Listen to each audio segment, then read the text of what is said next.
Welcome back to our channel. എല്ലാവർക്കും വാൽക്കണ്ണാടിയിലേക്ക് സ്വാഗതം.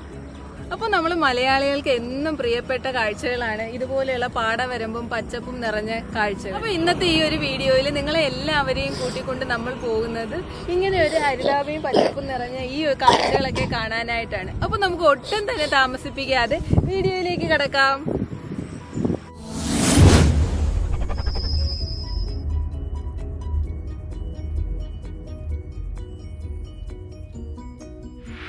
ഈ പാടവരമ്പത്തെ കാഴ്ചകളിൽ ഒട്ടുമിക്ക ആൾക്കാർക്ക് ഓർമ്മ ഉണ്ടാവുന്ന ഒരു സാധനമായിരിക്കും ഈ കാണുന്ന സംഭവം. പണ്ട് നമ്മൾ സ്കൂളിലൊക്കെ പഠിക്കുന്ന സമയത്ത് കിളിക്കാൻ പെട്ടി എന്ന് പറഞ്ഞിട്ട് കൊണ്ടു നടന്നിട്ടുണ്ടാവുമല്ലോ. ഇത് ഇങ്ങനെ കിലുക്കി ആ ഒരു സംഭവം. ഇവിടെ ഇഷ്ടം പോലെ തുമ്പ പൂത്ത് നിൽക്കുന്നുണ്ട്. ഇപ്പം വളരെ റെയറായിട്ടുള്ളൊരു കാഴ്ചയാണ് ഈ തുമ്പ പൂച്ചെടി ഇങ്ങനെ കാണുക എന്നുള്ളത്.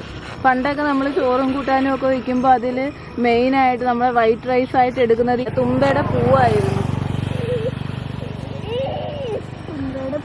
അപ്പം അതുപോലെ ഇതേ ഇവിടെ നടുക്കുണ്ട് ഒരു ചെറിയ വഴി പോലെ ഉണ്ട്. നമുക്ക് അതുവഴി ഒന്ന് നടന്നു നോക്കാം. ഇഷ്ടം പോലെ പുൽച്ചാടികൾ ഇങ്ങനെ ചാടിക്കൊണ്ടേയിരിക്കുകയാണ്. ഇതിൻ്റെ ഇടയിൽ എന്തെങ്കിലും ഉണ്ടോയെന്നൊന്നും എനിക്കറിയത്തില്ല. നല്ല ശബ്ദം കേൾക്കാം ഇങ്ങനെ ഇത് ചാടി ചാടി പോകുന്നതിൻ്റെയും കാറ്റടിക്കുമ്പോൾ ഈ ഇലകൾ തമ്മിൽ ഇങ്ങനെ ടച്ച് ചെയ്യുന്നതിൻ്റെയൊക്കെ.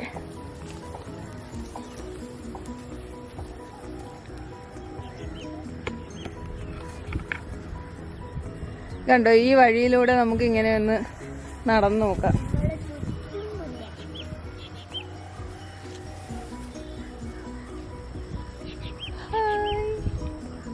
നോക്കിയ പ്രാവ് പറന്നു പോകുന്നത്. അപ്പൊ എന്നും ഇതുവഴിയാണ് ഞങ്ങൾ പോകുന്നതെന്നുണ്ടെങ്കിലും അങ്ങനെ നിർത്തി വീഡിയോ എടുക്കാനോ ഫോട്ടോ എടുക്കാനോ ഒന്നും പറ്റാറില്ല. കാരണം ട്രെയിനിന്റെയും ബസ്സിന്റെയും ഒക്കെ സമയം നോക്കി ധൃതി വെച്ചുള്ള യാത്രയായിരിക്കും എന്നും.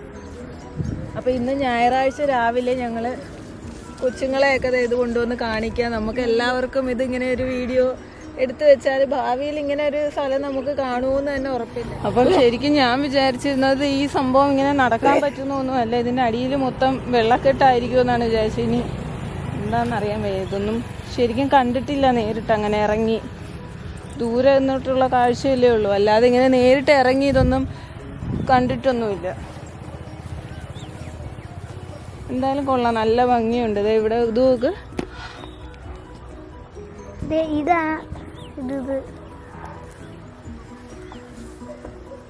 എങ്ങനെയുണ്ട് അമ്മു? ഇതിനു മുമ്പ് വന്നിട്ടുണ്ടോ ഇവിടെ? ഈ വഴിയെ പോയിട്ടുണ്ടോ? എന്താ നടക്കാഞ്ഞേ? നടക്കാൻ കൊണ്ടുവന്നിട്ടില്ല. ഉത്സവം കാണാൻ വന്നിട്ടുണ്ടോ? ഇവിടെ ഉത്സവത്തിന് ഇവിടെ വെച്ച് എന്തോ ചെയ്യുന്നേ? കുതിര. എങ്ങനത്തെ കുതിരയാ? കൊള്ളാവോ അത്? അപ്പൊ ഈ ഉത്സവത്തിന് വരുമോ കുതിര എടുക്കുന്നത് കാണാൻ? എല്ലാവർക്കും കാണിച്ചു കൊടുക്കുവോ?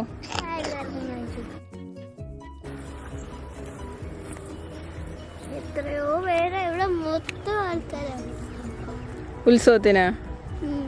എങ്ങനെ, എവിടെയൊക്കെ ആൾക്കാര്?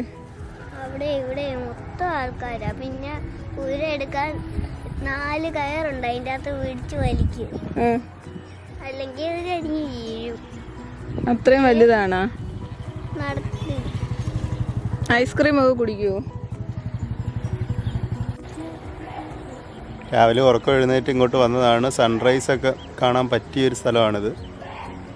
എന്നും ഞങ്ങൾ രാവിലെ ഏതാണ്ട് ഇതിവിടെ ഒരു റോഡുണ്ട്, ഈ റോഡിൽ കൂടെയാണ് നമ്മൾ പൊയ്ക്കൊണ്ടിരിക്കുന്നത്. സൺഡേ ആയതുകൊണ്ട് മാത്രം ഇറങ്ങാൻ പറ്റിയത്. എന്നും ജോലിക്ക് പോകുന്ന തിരക്കിലാകുമ്പോഴത്തേക്ക് അങ്ങനെ ഇറങ്ങി നിന്ന് ഫോട്ടോ എടുക്കാനോ കൊച്ചുങ്ങളെ ഒന്ന് കാണിക്കാനോ എന്നുള്ള സൗകര്യമൊന്നും ഇതുവരെ കിട്ടിയിട്ടില്ല. ഇവിടുത്തെ ഒരു പ്രത്യേകത പറയുകയാണെങ്കിൽ നമ്മുടെ ദേശാടന കിളികളുണ്ടല്ലോ, ദേശാടന കിളികളൊക്കെ സ്ഥിരമായിട്ട് പല വെറൈറ്റീസുള്ള ദേശാടന കിളികൾ സ്ഥിരമായിട്ട് വന്നു പോകുന്നൊരു സ്ഥലമാണ് ഉമയനല്ലൂർ ഏല എന്ന് പറയുന്നത്. ഇഷ്ടം പോലെ പുൽച്ചാടി ചാടുന്നുണ്ട്. നല്ല നെൽക്കതിര് നമുക്ക് കാണാൻ പറ്റും. കൊയ്യാറായ നെൽക്കതിരാണ്.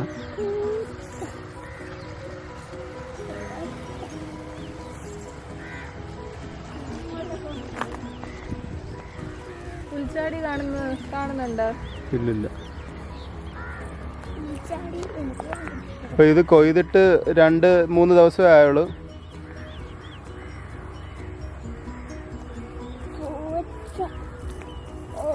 അവിടെ ആ അറ്റത്ത് കാണുന്നതാണ് വള്ളിയമ്പലം. എല്ലാ വർഷവും ആനവാൽപ്പിടി എന്നൊരു ചടങ്ങ് ഉത്സവത്തോടനുബന്ധിച്ച് നടക്കുന്ന ഒരു ക്ഷേത്രമാണ് ഉമയനല്ലൂർ ശ്രീ ബാലസുബ്രഹ്മണ്യ സ്വാമി ക്ഷേത്രം. വളരെ ഫേമസ് ആയിട്ടുള്ള ക്ഷേത്രമാണ്. ആ ക്ഷേത്രത്തിൻ്റെ ഉത്സവവും ക്ഷേത്രവുമായിട്ടൊക്കെ നമ്മുടെ ഈ ഏലയ്ക്ക് ഒരുപാട് ബന്ധമുണ്ട്. ഇവിടെ നെൽകൃഷി കഴിഞ്ഞ് കൊയ്ത് ഒഴിഞ്ഞു കിടക്കുന്ന പാടത്ത് വെച്ചിട്ടാണ് നെടുംകുതിരയെടുപ്പ് എന്ന് പറയുന്ന സംഭവം എല്ലാ വർഷവും നടക്കുന്നത്. അത് കാണാനായിട്ട് ഒത്തിരി ആൾക്കാർ വരും. ഒത്തിരി ആൾക്കാർ അത് കാണാനായിട്ട് വരാറുണ്ട്. പിന്നെ നമ്മൾ ഈ വയലിന് നടുക്കായിട്ട് വള്ളി അമ്പലം എന്ന് പറയുന്ന വള്ളി ദേവിയുടെ ഒരു അമ്പലമുണ്ട്. ആ അമ്പലത്തിൻ്റെ മുമ്പിൽ വെച്ചിട്ട് ഉത്സവത്തിനോടനുബന്ധിച്ച് പൊങ്കാലയും നടക്കുന്നുണ്ട്. കുറച്ചുകൂടെ നേരത്തെ വരേണ്ടതായിരുന്നു. വന്നിരുന്നെങ്കിൽ നമുക്ക് പക്ഷികളൊക്കെ ഇങ്ങനെ പറന്നു പോകുന്നതൊക്കെ നല്ല കാണാൻ പറ്റുമായിരുന്നു. അപ്പോൾ അതൊക്കെ കുറച്ച് സമയം കഴിഞ്ഞു. ഇപ്പോൾ കുറച്ച് വെട്ടം വീണു. നെല്ലെല്ലാം കൂടെ കൂട്ടിയിട്ടിരുന്ന സ്ഥലത്താണ് മോളിരുന്ന് അവിടെ കുറച്ച് നെല്ല് കിടക്കുന്നത് വാരി എടുക്കുന്നുണ്ട്. ഇത് ഈ നെല്ലും അരിയൊക്കെ തിന്നാനായിട്ടാണ് ഈ പക്ഷികളൊക്കെ വന്നിരിക്കുന്നത്. പക്ഷികൾ രാവിലെയൊക്കെ പറഞ്ഞാൽ സൂര്യനൊന്ന് പൊങ്ങി വരുന്ന സമയത്തൊക്കെ വന്നു കഴിഞ്ഞാൽ നല്ലൊരു കാഴ്ചയാണ്. പിന്നെ ഞങ്ങളുടെ കൊച്ചുനാളിലൊക്കെ ഉത്സവം കാണാൻ വരുന്നത് ഭയങ്കര രസമാണ്. അമ്മ എല്ലാവരെയും കൂടെ കൂട്ടി ഒരുക്കി ഇവിടെ കൊണ്ടുവന്ന് ആ വള്ളിയമ്പലത്തിൻ്റെ അടുത്ത് വരെ ഞങ്ങൾ പോകും. നടന്ന് ആ വരമ്പിൽ കൂടെ ഇങ്ങനെ നടന്ന് വള്ളിയമ്പലത്തിൻ്റെ അടുത്ത് വരെ പോയി അവിടെ നിന്ന്, അതായത് കുതിര എടുക്കുന്നതിൻ്റെ ഒരു പ്രത്യേകത എന്ന് പറഞ്ഞാൽ കുതിര നമ്മുടെ 5 ചേരിയുണ്ട്. ഈ 5 ചേരിയുടെ നെടുംകുതിരയാണ് ആളുകളെടുത്ത് ആ വള്ളിയമ്പലത്തിൻ്റെ അടുത്ത് കൊണ്ടുപോയി അവിടെ വലം വെച്ചാണ് തിരിച്ച് കൊണ്ടുവന്ന് നമ്മുടെ ക്ഷേത്രത്തിൻ്റെ കോമ്പൗണ്ടിൽ വെക്കേണ്ടത്. വള്ളിയമ്പലം എന്ന് പറയുന്നത് കാണാൻ പറ്റുന്നില്ല. കുഞ്ഞൊരു അവിടെ ആ കാണുന്ന ആ ചെറിയൊരു അമ്പലം. അവിടെ ആകെ ഉള്ളതെന്ന് പറഞ്ഞാൽ ആ ഒരു ചെറിയൊരു കോവിൽ പോലത്തെ ഒരു സംഭവം, അതിനൊരു ചുറ്റുമതിലും അതിനകത്തൊരു കിണറും മാത്രമാണുള്ളത്. അവിടെയാണ് നമ്മൾ നേരത്തെ പറഞ്ഞ പോലെ പൊങ്കാല നടക്കുന്നത്. അപ്പോൾ ആ വള്ളിയമ്പലത്തിന് വലം വെച്ചിട്ടാണ് നമ്മൾ നെടുംകുതിരയൊക്കെ സുബ്രഹ്മണ്യ ക്ഷേത്രത്തിൻ്റെ കോമ്പൗണ്ടിൽ കൊണ്ടുപോയി ക്ഷേത്രത്തിനും വലം വെച്ചിട്ടാണ് കുതിരയെടുപ്പ് അവസാനിപ്പിക്കുന്നത്. അതൊരു ഭയങ്കര ഒരു കാഴ്ച തന്നെയാണ്. എല്ലാവരും വന്ന് പറ്റുമെങ്കിൽ മാർച്ച് അവസാനം, അതായത് മീനമാസത്തിലെ കാർത്തികയ്ക്കാണ് ഇവിടുത്തെ ഉത്സവം.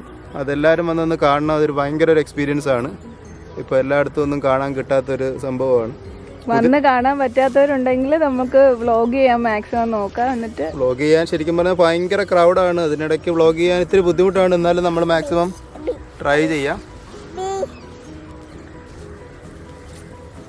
ആനവാൽപ്പിടിയുടെ കാര്യം നമ്മൾ തുടക്കത്തിൽ വീഡിയോയിൽ പറഞ്ഞിരുന്നു. ഈ ആനവാൽപ്പിടി നടക്കുന്നതും അതൊരു നമ്മുടെ കേരളത്തിൽ വേറെ എങ്ങും ഈ ആനവാൽപ്പിടി എന്ന് പറയുന്നൊരു സംഭവം ഇല്ല. അതൊരു വിശിഷ്ടമായൊരു ചടങ്ങാണ്. ശരിക്കും അതിൻ്റെ ഒരു ഐതിഹ്യം എന്ന് പറയുന്നത് ബാലസുബ്രഹ്മണ്യനും ഗണപതിയും കൂടെ കളിക്കുന്ന ഒരു സംഭവമാണ്. ഗണപതിയുടെ വാല് പിടിച്ച് സുബ്രഹ്മണ്യം കളിക്കുന്നതായിട്ടാണ് അതിൻ്റെ ഐതിഹ്യം. അപ്പോൾ അത് കാണണമെന്നുള്ളവർക്ക് ശരിക്കും മീനമാസത്തിലെ അശ്വതി നക്ഷത്രം കലണ്ടർ നോക്കിയാൽ കാണാൻ പറ്റും. അത് കൃത്യമായിട്ട് ഡേറ്റ് എനിക്കറിയത്തില്ല. ഈ വർഷത്തെ ഡേറ്റ് എന്നാണെന്ന് വേണമെങ്കിൽ ഞാൻ നോക്കിയിട്ട് ഡിസ്ക്രിപ്ഷൻ ബോക്സിൽ കൊടുക്കാം. അപ്പോൾ ആ മീനമാസത്തിലെ ഭരൺ, ഞാൻ തുടക്കത്തിൽ ആനവാൽപ്പിടിയുടെ കാര്യം പറഞ്ഞിരുന്നില്ലേ. ആനവാൽപ്പിടിയുടെ ഐതിഹ്യം എന്ന് പറയുന്നത് നമ്മുടെ സുബ്രഹ്മണ്യ സ്വാമി, അതായത് ബാലസുബ്രഹ്മണ്യ സ്വാമിയും ഗണപതി ഭഗവാനും കൂടെ കളിക്കുന്ന ഒരു സംഭവമാണ്.